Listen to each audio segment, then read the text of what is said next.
भगवंताकडे गेल्यानंतर तुलयाम सवेनापि न स्वर्गन्न पुनर्भवं भगवत संग संगस्य मर्त्यानां किमुताशिषः.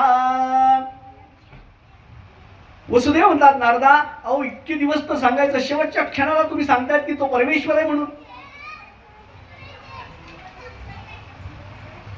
आतापर्यंत तुम्ही का नाही सांगितलं?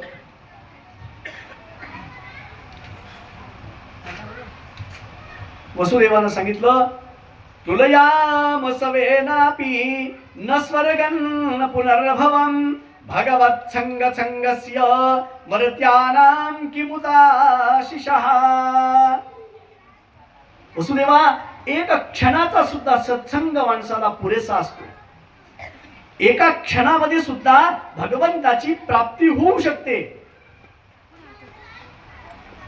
म्हणून आता वेळ घालवू नकोस, लवकरात लवकर भगवंताकडे जा.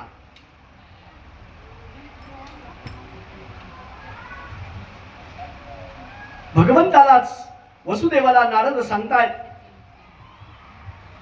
सत्संगाच्या एका क्षणामध्ये सुद्धा माणसाला वैराग्य प्राप्त होऊ शकतं. भगवान गोपाल कृष्ण पूर्ण राज्य मिळाल्यावर सुद्धा आपल्या भक्ताला कधी विसरले नाहीत. वसुदेवा, जोपर्यंत माणूस सांसारिक विषयामध्ये आसक्त असतो ना, तोपर्यंत भगवत प्राप्ती होऊ शकत नाही. आत्ताच तुझ्याजवळ वेळ आहे. आत्ताच सगळं संग परित्याग करून अनन्य भावनेनं भगवंताला तू शरण जा. शरीर, वाणी, मन, इंद्रिय, बुद्धी, अहंकार, स्वभाव ह्या सगळ्यामध्ये माणसाचा बदल झाला पाहिजे. एका क्षणात भगवंताला समर्पित केलं पाहिजे. आपण जे काही कर्म करतो, आपण म्हणतो नुसतं कायेन वाचा मनसेंद्रियैर्वा बुद्ध्यात्मना वा प्रकृती स्वभावात करोमि यद्यत् सकलं परस्मै नारायणायेति समर्पयामि. आपण म्हणतो नुसतं, पण करतो का? काया वाचा मन चित्त अहंकार या सगळ्यांनी केलेलं जे काही कर्म आहे ना, पुण्य कर्म आहे ना, ते भगवंताच्या चरणी समर्पित करावं. आपण म्हणतो देवा मी जे पाप केलेले तुला देतो,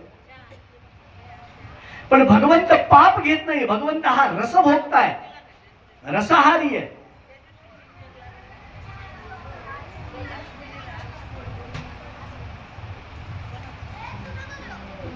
एकाग्र चित्तानं भगवंताचं भजन कर. कमीत कमी तास, 3 तास, 4 तास तरी भगवंताचं नामस्मरण झालं पाहिजे. भगवंताचं भजन झालं पाहिजे. भगवंताचं चित्त झालं पाहिजे. एकाग्र झालं पाहिजे. भगवद्गीतेमध्ये भगवंतांनी सांगितलेले मामेव ये प्रपद्यन्ते माया मेतां तरन्ति ते. माम एव ये प्रपद्यन्ते, जो मला अनन्य भावानं शरण येईल त्याचे सगळे दुःख, त्याचे सगळे शोक हे सगळे मी नष्ट करीन. जो मला अनन्य भावनेनं शरण येईल त्याला माझी माया मोहित करणार नाही. माम एव ये प्रपद्यन्ते मायाम एतां तरन्ति ते. महाभारताच्या वनपर्वामध्ये युधिष्ठिराचा, यक्षाचा आणि युधिष्ठिराचा संवाद आहे. नारायणेति मंत्रोस्ति वागस्ति वशवर्तिनी तथापि नरके घोरे पतन्ति तिदे तदद्भुतम्.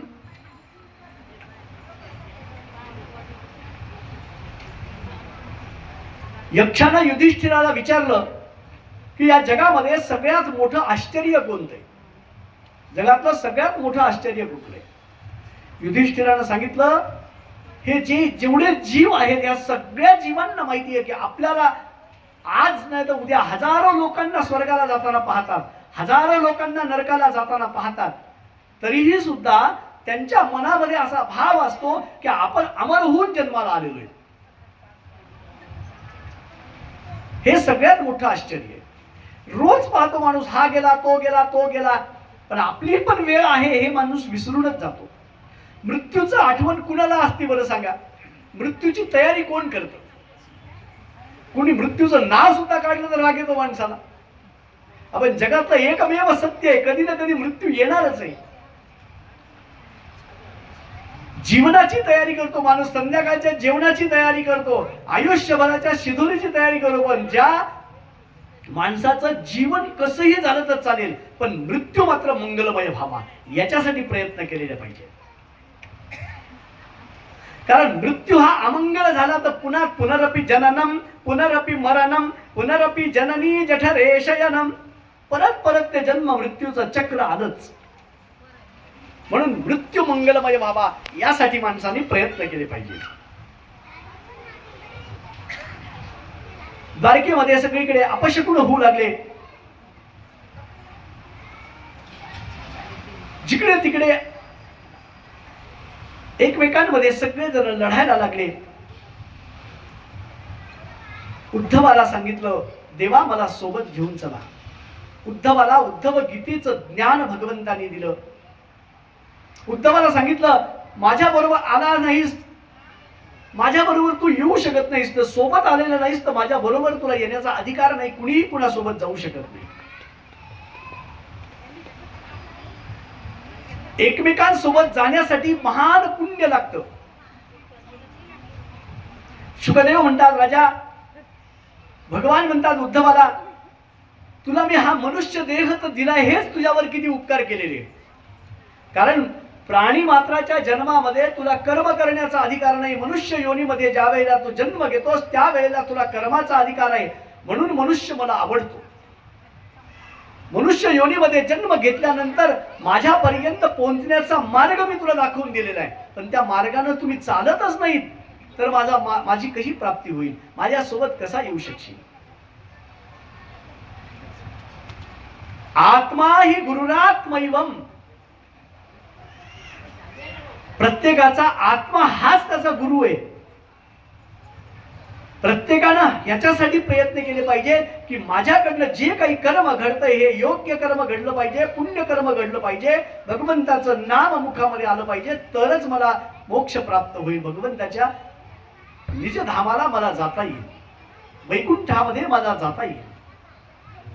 शुकदेव म्हणतात, राजा माणसाने आत्मा हाच गुरु आहे आणि ईश्वराच्या कृपेनं मला हा देह प्राप्त झालाय. एकदा यदुराजा आणि दत्तात्रेय यांचा संवाद आहे. एकदा यदुराजानं दत्त महाराजांना विचारलं की महाराज, तुम्ही तर संन्यस्त जीवन जगता, माझ्यापेक्षा तुम्ही धष्टपुष्ट आहात, तुमच्या मनामध्ये कशाच प्रकारची चिंता नसती, हे कसं शक्य होते. दत्त महाराजांनी सांगितलं, काम आणि मोह लोभ यांच्या आगीमध्ये जो आपले सगळे मन भस्म करतो, तिन्हीला या भस्म करतो, तोच फक्त उत्तम जीवन जगू शकतो. दत्तात्रेय म्हणतात, राजा माणसानं हे समजून घेतलं पाहिजे की जगातल्या कुठल्याही जड वस्तूमध्ये आनंद नाहीये. जो परमेश्वरामध्ये जो आनंद आहे तो जड वस्तूमध्ये नाही. कितीही मोटारीत फिरा तुम्ही, आनंद नाहीये. आज ही मोटार घेतली, उद्या ती घ्यावी वाटती, ती घेतली ती घ्यावी वाटती, ती घेतली ती घ्यावी वाटती. माणसाचा मोह संपतच नाही, नष्ट होतच नाही. सायकलवर चालणाऱ्याला वाटतं की टू व्हीलरवर फिरावं, टू व्हीलरवर जाणाऱ्याला वाटतं की कारमध्ये फिरावं, कारमध्ये मारुतीची असली की त्याला वाटतं टाटामध्ये फिरावं, टाटाची असली की मर्सिडीज मिळावी. अशा अपेक्षा वाढतच जातात. अशाही परमम दुःखम, हे नष्ट न होणार आहे. मी या पृथ्वी तलावर फिरत असताना माणसाला सद्गुरू एक असतो, पण विद्यागुरु खूप असतात. कितीही विद्यागुरु असतात, जो मिळेल त्याच्याकडनं ज्ञान. मी 24 गुरु केले, दत्त महाराजांनी 24 गुरु केले. दत्त महाराजांच्या 24 गुरुवरती बोलायचं तर 7 दिवस सुद्धा पुरत नाही. फक्त नावं सांगतो, थोडक्यात सांगतो. दत्त महाराज म्हणतात, पृथ्वीला मी गुरु केलं. पृथ्वी हा माझा पहिला गुरु आहे.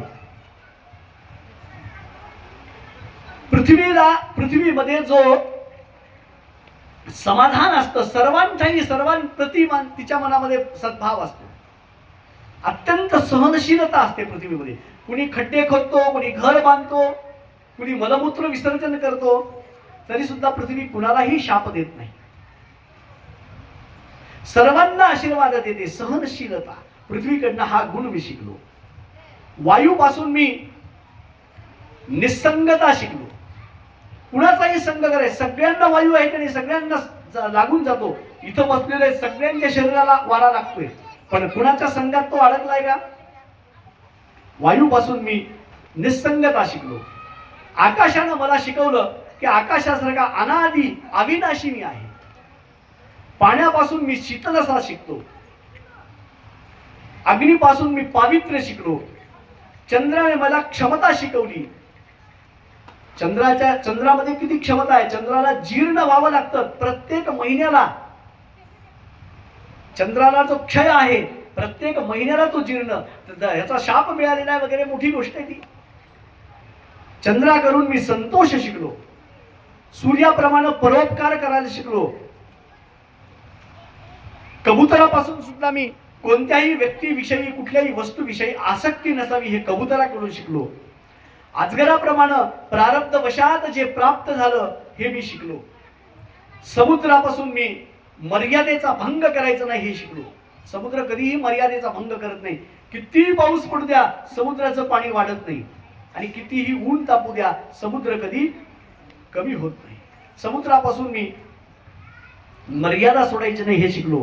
पतंगालाही मी गुरु केलं.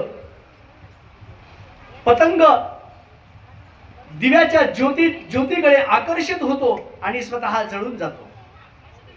कुठल्या ह्याच्यामध्ये आसक्त व्हायचं नाही हे शिकलो. भ्रमराकडून मी गुण घेतला. भ्रमर पहा कसा असतो. भुंगा लाकूड कोरतो, पण त्या कमल पुष्पामध्ये ज्या वेळेला तो भुंगा बसतो त्यावेळेला कमल मिटून जातं, पण भुंगा मात्र त्याच्यामध्ये अडकून मरून जातो. पण त्याला कमळाला कोरू शकतो. जो लाकडाला कोरू शकतो तो कमळाला कोरू शकत नाही का? पण कमळाला तो कोरत नाही, त्याच्यात मध्ये तो मरून जातो. भिंगोटीकडनं मी शिकलो. आणि ती स्वतःभोवती फिरता फिरता फिरता त्या भुंग्याच्या भीतीनं ती भिंगोटी बनून जाते. तिच्याकडनंही मी गुण घेतला. हत्तीला मी गुरु केलं. हत्ती हा स्पर्श सुखासाठी आसुसलेला असतो, म्हणून माणसानं स्पर्श सुख घेऊ नये. हत्तीकडनं मी ते शिकलो. मधमाशीकडनं संग्रह कसा करावा. मधमाशी संग्रह करते आणि तिने संग्रह केलेला मध दुसराच कोणीतरी घेऊन जातो, म्हणून संग्रह करू नये हे मधुमाशीकडून शिकलो. रस जो मासोळीला मी गुरु केलं. रसग्रहण करण्यासाठी मासोळी त्या जाळ्यामध्ये अडकते, त्या गळ्यामध्ये अडकते, म्हणून कुठलाही रसग्रहण करायचं नाही मी मासोळीकडनं शिकलो. दत्तात्रय म्हणतात जितम सर्वम जिते रसे. राजा मी एका वेश्येला सुद्धा गुरु केलं. पिंगला नावाची एक वेश्या होती. रात्रभर धनवान ग्राहकाच्या अपेक्षेनं ती वाट पाहत बसली. तिला अनुग्रह मिळाला की जितकी वाट त्या ग्राहकाची पाहत होती तितकी भगवंतासाठी जर वाट पाहिली असती तर भगवत प्राप्ती झाली असती. म्हणून तिच्याकडनं सुद्धा तिला सुद्धा मी गुरु केलं. कुकरी पक्षाप्रमाणे संग्रह करू नये हे शिकलो. बालकापासून एका छोट्या मुलाला सुद्धा मी गुरु केलं, कारण बालक कसा निरागस असतो, म्हणून बालकालाही मी गुरु केलं. एका गरीब कुमारिकेला सुद्धा मी गुरु केलं की घरात पाहुणे आले असताना तांदूळ कांडायचे होते. आपल्या बांगड्याचा आवाज त्यांच्यापर्यंत पोहोचू नये म्हणून तिला बांगडी काढून ठेवली आणि मग तांदूळ कुटले. मी तिलाही गुरु केलं. लोकांच्या मनामध्ये यायचं की घरात तांदूळ सुद्धा नाहीयेत, म्हणून मी तिलाही गुरु केलं. बाण बनवणारा लोहाराला मी गुरु केलं.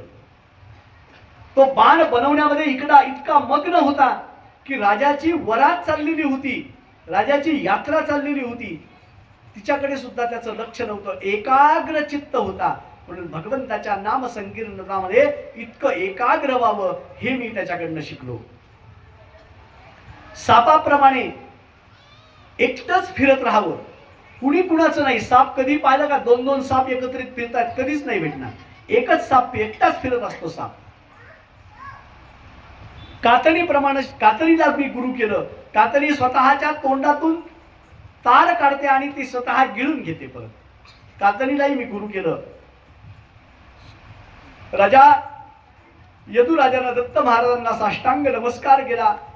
बंध आणि मोक्ष याचं उदाहरण उद्धवाला भगवंताने दिलं.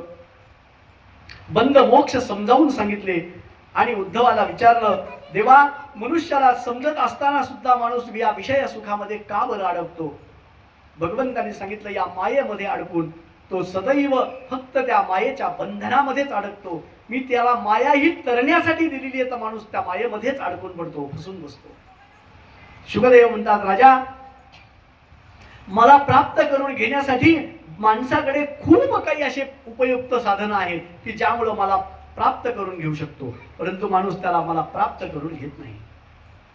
तरी सुद्धा उद्धवाचा संदेह निघाला नाही. शेवटी भगवंतानी उद्धवाला आपल्या चरण पादुका दिल्या आणि उद्धवाला वाटलं आता भगवंत माझ्या सोबतच आहेत.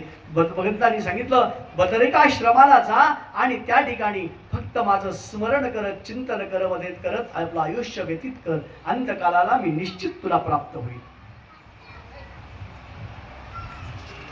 उद्धव म्हणतात, देवा, तुम्ही म्हणता की भिद्यन्ते हृदय ग्रंथी भिद्यन्ते सर्व संशयाः क्षीयन्ते चास्य कर्माणि मयि दृष्टे खिलामपि. उद्धव म्हणतात, देवा, तुम्ही म्हणतात की कुणाच्याही स्तुतीने हुरळून जाऊ नये, कुणी निंदा केली तर खचून जाऊ नये, स्तुती निंदा समान मानावी, असं कसं शक्य आहे?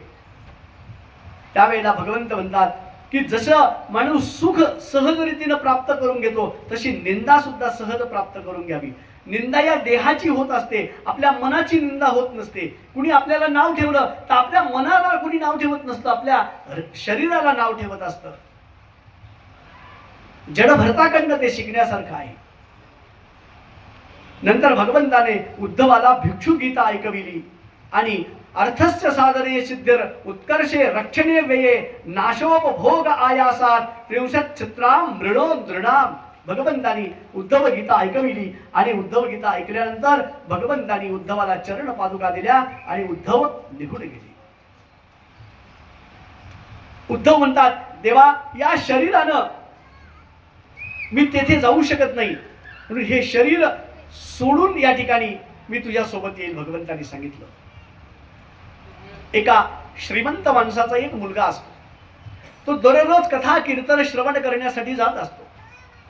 ते जे महात्मा असतात ते रोज सांगायचे, अरे जगात कुणी कुणाचं नसतं, प्रत्येक जीव आपला आपला जन्म घेऊन आलेला आहे, आपलं आपलं कर्म सोबत घेऊन आला आहे, त्याप्रमाणे त्याला फलप्राप्ती होत असते.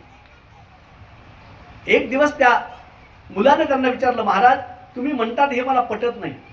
तुम्ही म्हणतात की कुणी कुणाचं नसतं, कुणी कुणाचा माता, कोण कुणाचा पिता, कोण कुणाची पत्नी.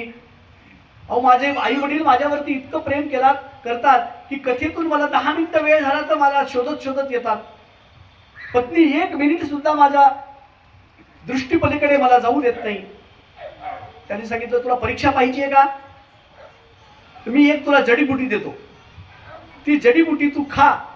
ती खाल्ल्यानंतर तुझं शरीर इतकं तापल, खूप तापानं फणफणशील, तुला काही त्रास होणार नाही, पण लोकांना वाटेल की खूप ताप आला याला, आणि मग पुढं काय होईल ते तू तुझ्या डोळ्यानं पाहशील. त्यानं सांगितलं, ठीक आहे, काही हरकत नाही.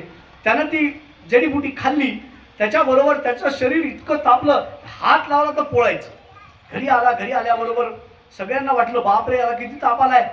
वैद्यांना बोलावलं, डॉक्टरला बोलावलं, याला बोलावलं, हे उपाय केला, ते उपाय केला, पण काही केल्या त्याचा ताप काही कमी होईना. सगळ्यांनी सगळे प्रयत्न केले. शेवटी हे महात्मा घरी आले. त्यांनी सांगितलं की महाराज, याला आलेला जो ताप आहे ते मी दुरुस्त करू शकतो. त्यांना वाटलं, वा वा वा वा, महाराज फार देवासारखे धावून आलात तुम्ही आमच्यासाठी, आमच्या मुलावर फार प्रेम आहे आमचं. त्यांनी सांगितलं, थोड्या वेळात कळेल किती प्रेम आहे. त्यांनी एका प्याल्यामध्ये पाणी मागवलं, त्याच्यावरनं असं उतरवलं, ते पाणी 3दा उतरवलं. त्यांनी सांगितलं, याला भूतबाधा झालेली आहे. पाणी उतरवलं आणि त्यांनी सांगितलं, आता हे कुणीतरी पाणी पिऊन घ्या. सगळ्यांनी एक साथ विचारलं, पाणी पिणाराचं काय होईल? त्या महात्म्यांनी सांगितलं, कदाचित तो मरू पण शकतो. त्याच्या आईला सांगितलं, तुमचं जास्त प्रेम आहे ना, हे पाणी प्या. तिने सांगितलं, मी तर पाणी पिले असते, प्यायला हरकत नाही, माझ्या मुलासाठी मी 100% निश्चित पाणी पिईन, पण मी अत्यंत पतिव्रत आहे, मी गेले तर माझ्या पतीचं कसं व्हायचं, त्यांची सेवा कोण करेल? त्यानं सांगितलं, महाराज तुम्ही प्या. बापाला सांगितलं. त्यानं सांगितलं मी तर प्यायला हरकत नाही, पण म्हातारा वयामध्ये बायकोची साथ दिली पाहिजे, बायकोला सोबत नेलं पाहिजे, बायकोला हवं नको ते विचारता आलं पाहिजे ना, तिला कोण देईल. त्याच्या बायकोला विचारलं, अगं तू तर त्याची पत्नी आहेस. तिने सांगितलं महाराज मला तर प्यायला खरंच हरकत नाही, माझी इच्छा पण आहे, पण माझ्या सासूनं सगळा संसार पाहिला, मी अजून काहीच पाहिलं नाही. म्हातारी झाली आहे सासू, मी तर तरुण आहे अजून, मी अजून काहीच पाहिलं नाही जगातलं, त्यामुळे मी पिणं योग्य नाहीये. सगळ्यांनी विचार केला, सगळेजण त्या महात्म्याकडे गेले. महाराज म्हणे तुम्हाला कुणी मागे पुढे नाहीये, एक काम करा ना, तुम्हीच पिया ना पाणी, तुमच्या माघारी आम्ही श्राद्ध पण करू तुमचं. महात्म्यानं ते पाणी पिऊन टाकलं आणि पाणी पिल्याबरोबर तो मुलगा जागृत झाला, महाराजांना नमस्कार केला. महाराज तुम्ही म्हणालात ते खरंय, या जगात खरंच कोणी कुणाचं नाहीये, म्हणून मी आत्ताच तुमच्या सोबत येतो. आता यापासून माझा सगळा संसार संपला, सगळ्या संसारातले सुख नको, काही नको, मला फक्त भगवत प्राप्ती करायची आहे. शुकदेव म्हणतात राजा, याप्रमाणे माणसानं जीवनामध्ये असं राहावं. उद्धव महाराज निघून गेले. भगवंत सांगतात की या कलियुगामध्ये पुढे कसं कसं होईल ह्याचा सगळा वृत्तांत भगवंतांनी सांगितला. 12व्या स्कंधामध्ये आश्रय लीला सांगितलेली आहे. परीक्षितीनं राजाला विचारलं, परीक्षितीनं शुकाचार्यांना, या पृथ्वीवर आता काय होईल पुढे, आता तर माझं राज्य तर संपलेलं आहे, मी राज्याचा त्याग केलेला आहे, आज माझा मृत्यू होणार आहे, पण पुढे काय होईल याचं मला वर्णन करा. वेद व्यासांनी त्यामध्ये लिहून ठेवलं होतं, कलियुगामध्ये काय काय घडेल, कशा कशा पद्धतीनं घडेल, हे भागवतामध्ये सगळं लिहिलेलं आहे. परीक्षितनं विचारलं, आता या पृथ्वी तलावर कोणाचं राज्य असेल. त्यावेळेला शुकदेव म्हणतात, राजा जरासंधाचा जो पिता, ज्याचं नाव होतं जय बृहद्रथ, बृहद्रथाच्या वंशामध्ये शेवटचा राजा होईल, त्याचं नाव असेल पुरंजन. तो पुरंजन आणि त्याचा मंत्री असेल, त्याचं नाव असेल शुनक. तो शुनक आपल्या राजाला मारून आपल्या पुत्राला राज्यावर बसवेल. त्याचं नाव, मुलाचं नाव असेल प्रद्योत, त्या प्रद्योताला राजा करेल. त्या मुलाला सिंहासनावर बसवल्यानंतर भरतखंडामध्ये नंद नावाचा राजा होईल, चंद्रगुप्त नावाचा राजा होईल, अशोक नावाचा राजा होईल, इत्यादी हे सगळे राजे होतील. त्याच्यानंतर 8 यवन राज्य करतील. त्याच्यानंतर 10 गोरे राज्य करतील. कलियुगात शेवटी कपटी राजकारणी लोक भारताचे तुकडे तुकडे करतील. आज आपल्याला हे पाहायला मिळतंय. झालेल्या सगळ्या घटना आपल्या समोर आहेत इतिहासातल्या. प्रजेचं धन हरण करून स्वतःचा स्वार्थ साधण्यासाठी राजकारणी लोक राज्य करतील. शुकदेव म्हणतात, राजा स्वतःच्या वैभवामध्ये दंग राहण्यासाठी प्रजेला लुटून ते स्वतः पैसा जमा करतील, धन जमा करतील, संपत्ती जमा करतील. कलियुगातले ब्राह्मण सुद्धा वेद विद्येचा प्रसार न करता स्वतःसाठी, स्वतःच्या उदरम भरणो जीवाहा, स्वतःचा उदरभरण करण्यासाठी वेदांचा उपयोग करतील. भगवंत संध्या करणार नाहीत, भगवंताचं भजन करणार नाहीत, भगवंताचं नामस्मरण स्मरण करणार नाहीत.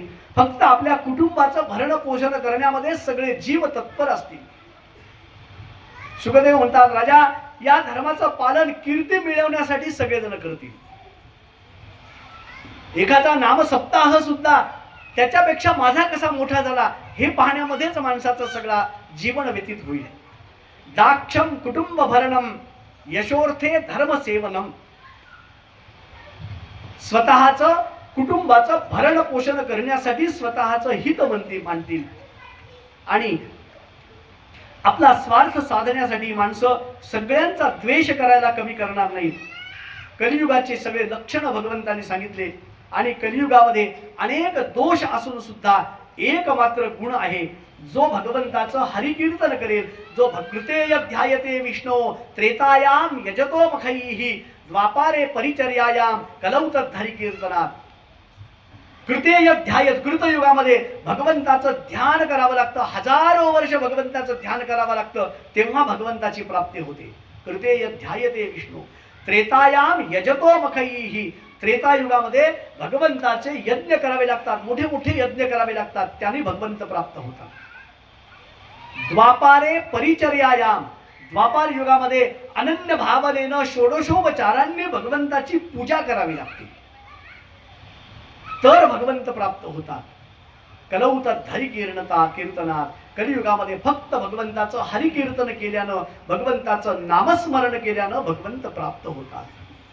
अहम ब्रह्म परंधाम, ब्रह्माहम परमं पदम, मीच परमात्म रूप आहे आणि परमात्मा माझ्यामध्येच विराजमान झालेला आहे, म्हणून मी सत्कर्म करायला पाहिजे. त्या परमात्माला माझा आत्मा हा परमात्माचा अंश आहे, म्हणून भगवंताची सेवा केली पाहिजे.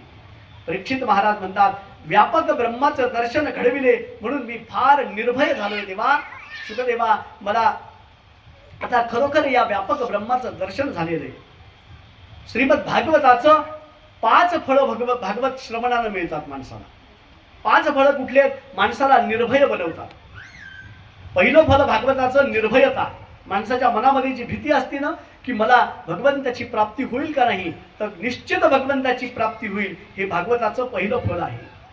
निस्संदेहता, हृदयात प्रभूचा साक्षात प्रवेश आणि सर्वांमध्ये भगवंताचं दर्शन आणि परम प्रेम, भगवंताविषयी परम प्रेम, हे 5 फलं भगवंताचे आहेत. यातून निश्चित आपल्याला भगवंताची प्राप्ती होईल. शुकदेवाला राजा परीक्षित म्हणतो, देवा आता मला हे 5ही फलं प्राप्त झालेली आहेत. भागवताच्या प्रथम स्कंदाच्या श्रवणानं भगवंताचा दक्षिण हस्त मी पाहिला, दक्षिण चरण पाहिला. द्वितीय स्कंदाच्या श्रवणानं वामचरण पाहिला. तृतीय स्कंदाच्या श्रवणानं, तृतीय आणि चतुर्थ स्कंदाच्या श्रवणानं मला भगवंताचे दोन्ही हस्तकमल दिसले. पंचम आणि षष्ठ स्कंदाच्या श्रवणानं भगवंताच्या दोन्ही जांघा दिसल्या, मांड्या दिसल्या. आणि सप्तम स्कंदाच्या श्रवणानं भगवंताची कमर आणि उदर दिसलं. अष्टम स्कंदाच्या श्रवणानं भगवंताचे विशाल वक्षस्थल प्राप्त झाले दिसले. दशम स्कंदाच्या श्रवणानं भगवंताचं मुखारविंद दिसलं. आणि एकादश आणि द्वादश स्कंदाच्या श्रवणानं भगवंताचा वर आलेला हात मला दिसला, आशीर्वादाचा हात मला प्राप्त झाला. शुकदेव म्हणतात, राजा आता मी तुला फक्त कथाच ऐकवली नाही, तर भगवंताचं दर्शन सुद्धा तुला प्राप्त झालं. आता वेळ झालेली आहे, मला जावं लागणार आहे. जोपर्यंत मी इथून जाणार नाही तोपर्यंत तक्षक या ठिकाणी येऊ शकणार नाही.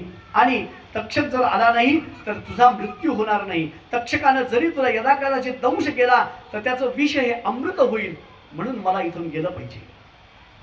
शुकाचार्यांना नमस्कार केला आणि त्यानं सांगितलं, महाराज माझी एक इच्छा शेष आहे, तुमची पूजा करण्याची माझी इच्छा आहे. शुकाचार्यांनी परवानगी दिली. शुकाचार्यांची पूजा केली, षोडशोपचारांनी पूजा केली, नमस्कार केला, साष्टांग प्रणिपात केला आणि सांगितलं, महाराज आता मी माझ्या मनामध्ये कुठल्याही प्रकारचा द्वेष नाही, कुठल्याही प्रकारची भीती नाही, कशाचीही अपेक्षा नाही. आता केव्हाही मला तक्षकानं येऊन दंश करू द्या, काही हरकत नाही. राजाच्या हृदयातून एक तेज ज्योत निघाली आणि भगवान शुकदेवांमध्ये ती विलीन झाली. तेजामध्ये तेज मिसळलं. शुकदेव त्या ठिकाणाहून निघून गेले. सगळ्यांनी शुकदेवांना साष्टांग नमस्कार केला आणि शुकदेव निघून गेले. तिकडे तक्षक आला. तक्षकानं राजा परीक्षितीला दंश केला, पण केव्हाच राजा निजधामाला निघून गेलेला होता. फक्त शरीराला तक्षकाचा दंश झाला. पुढे राजाचा पुत्र जन्मेजयानं यज्ञ केला, सर्पयज्ञ केला. सर्पयज्ञ केला त्या सगळ्या माझ्या पित्याला, म्हणजे माणसाचा द्वेष नष्ट होतच नाही, पिढ्यानपिढ्या तो द्वेष असतो. जन्मेजयानं सर्पयज्ञ केला, सगळ्या सर्पांना मी मारून टाकतो म्हणून यज्ञ केला. यज्ञकुंडामध्ये ज्या ज्या सर्पाचं नाव घ्यायचं त्यानं त्याची यज्ञामध्ये आहुती दिली. तक्षक मात्र इंद्राच्या सिंहासनाच्या मागे लपून बसला होता. तक्षक काही येईना. त्यावेळेला त्याने गुरुला सांगितलं, महाराज इंद्राय तक्षकाय स्वाहा असं म्हणा. इंद्रासहित त्या तक्षकाचा वध झाला पाहिजे. यज्ञामध्ये आहुती इंद्रासहित आहुती मिळाली पाहिजे. त्यावेळेला भगवंतांनी त्याला सांगितलं, आता द्वेष करू नकोस, तुझा यज्ञ सफल झालेला आहे, तू असा यज्ञ करू नकोस. द्वेषापोटी कधीही यज्ञ करू नये, भगवत प्राप्तीसाठी यज्ञ करावा. आणि शेवटी भगवंतांनी सांगितलं, पतितस्खलेश्चर्य श्रुत्वा विशतो ब्रुवन् हरये नम इत्युच्चर्य मुच्यते सर्व पातकात्. या 7 दिवसामध्ये आपल्याकडनं जे काही पातक झालेलं असेल, कथा कशी श्रवण करावी, कथेचा नियम कसा असतो, कथा श्रवण करताना विशेष बघा, कधी लक्षात ठेवा, या ठिकाणी नाही घडलं म्हणून हरकत नाही, पण आपण ज्या ज्या ठिकाणी कथेला जातो, आपण जेव्हा जेव्हा कथा श्रवण करतो त्यावेळेला कथा सांगणारा व्यक्ती येण्याच्या पूर्वी आपण त्या मंडपामध्ये आलं पाहिजे आणि कथा सांगणारा मंडपातून गेल्यानंतर आपण मंडपातून बाहेर गेलं पाहिजे. हा नियम असतो कथेचा. आपण तसं करावं तर आपल्याला त्या कथेचं फल प्राप्त होत असतं. आपल्याकडनं जे काही चुका झाल्या असतील त्या भगवंताला सांगावं. भगवन हरये नमः आपल्या उजव्या कानाला हात लावून 3 वेळेला हरये नमः म्हणावं. म्हणजे आपण ज्या केलेल्या चुका आहेत त्या निरसन होत असतात आणि भगवंत आपल्याला त्याचं योग्य फल प्राप्त देत असतं. म्हणावं हरये नमः, हरये नमः, हरये नमः. मी सांगतो तो श्लोक सर्वांनी म्हणावा. आणि नाम संकीर्तनम यस्य सर्व पाप प्रणाशनम प्रणामो दुःख शमनम तन्नमामि हरिं परम. नाम संकीर्तनम यस्य सर्व पाप प्रणाशनम प्रणामो दुःख शमनम तन्नमामि हरिं परम. नाम संकीर्तनम यस्य सर्व पाप प्रणाशनम प्रणामो दुःख शमनम तन्नमामि हरिं परम.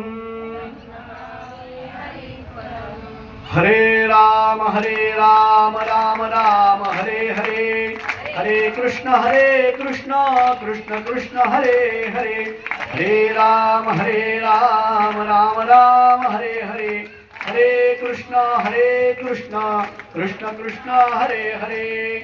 हरे राम राम राम हरे हरे, हरे कृष्ण कृष्ण कृष्ण हरे हरे. गोपाल कृष्ण भगवान की जय. कथेची कधीही सांगता करायची नसते, कथेची समाप्ती करायची नसते. कथा संपल्यानंतर पुन्हा कथेला सुरुवात करायची असते.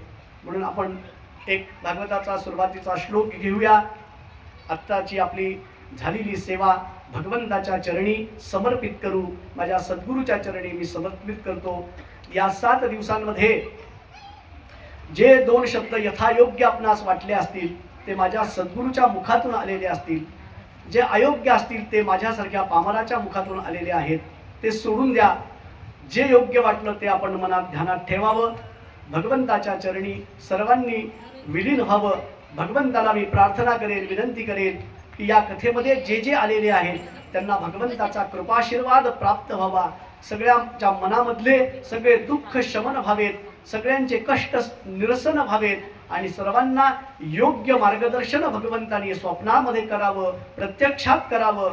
सर्वांच्या कृतीमध्ये सुधारणा व्हावी. ज्यांच्या मनामध्ये जे द्वेष असतील, जे वाद असतील ते सर्व निरसन होऊन भगवत कृपा प्राप्त व्हावी. आणि या आपल्या संभाजीनगरामध्ये सर्वांना भगवंताचा आशीर्वाद प्राप्त व्हावा.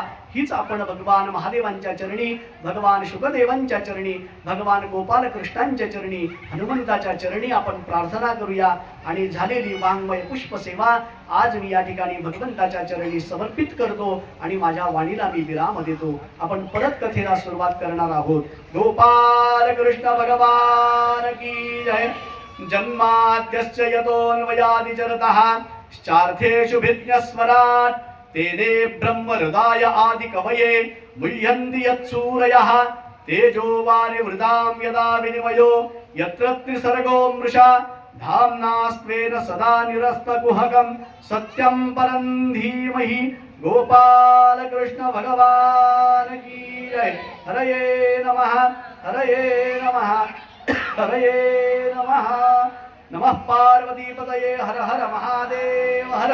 महारुद्र हनुमान की जय, समर्थ रामदास स्वामी महाराज की जय, पुंडलीक वरदा हरी विठ्ठल श्री ज्ञानदेव तुकाराम पंढरीनाथ महाराज की जय।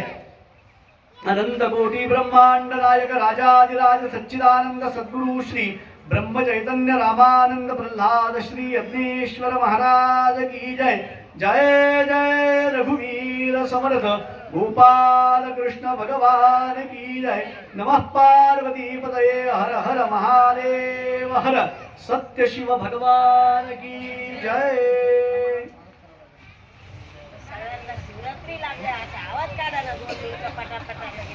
आरती करूया। आरती नंतर आपण या परिसरामध्ये तुमच्या ज्या पद्धतीने ठरला असेल त्याप्रमाणे आपण आणि ग्रंथाची पूजा करून, ग्रंथाची पूजा झाल्यानंतर मग आरती, आणि आरती झाली की मग आपण आपल्या कॉलनीमध्ये मिरवणूक काढणार आहोत। आणि मिरवणूक काढल्यानंतर परत 2 मिनिटं बसायचं, भगवंताचं नामस्मरण करायचं आणि जो प्रसाद असेल तो बसून जागेवर घ्यायचा। आधी ग्रंथपूजा सर्वांनी करावी आणि ग्रंथपूजेनंतर मग आपण मिरवणूक आरती करून मग मिरवणूक काढणार आहोत।